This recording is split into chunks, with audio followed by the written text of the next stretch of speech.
Assalomu alaykum hammaga. Do'stlar, yaxshimisizlar? Xudo xolasa mana shu qushlarni sotib oldik. Ancha bo'ldi sotib olganimga.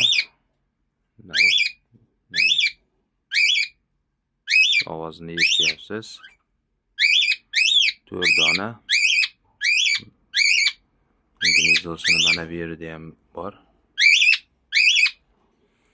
Endi bu qushlar haqida Karella qushlari deyiladi, papugay.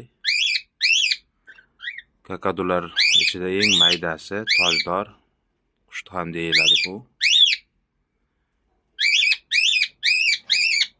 Bularni ko'paytirish niyatida olmaganman. Shunchaki ishqibozlikka oldim.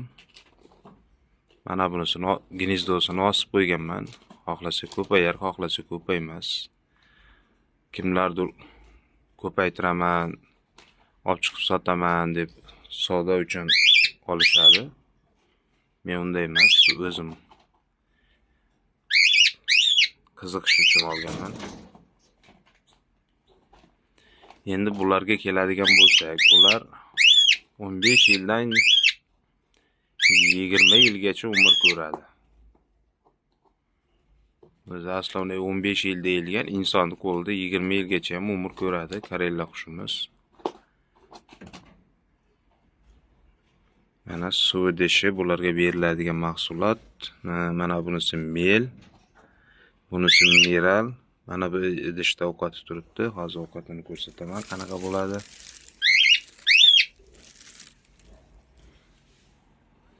Mana buning ichida semichka, qora oq semichkalar, masxar va yana vitaminlar aralashmasi. Ko'plar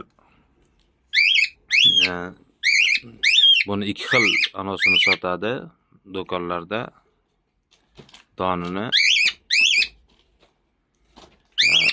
nima deydi? Originali bor deydi-yu, padarginal deymiz, o'zimizda oddiy tilda aytgan, jaydar tilda. O'shaning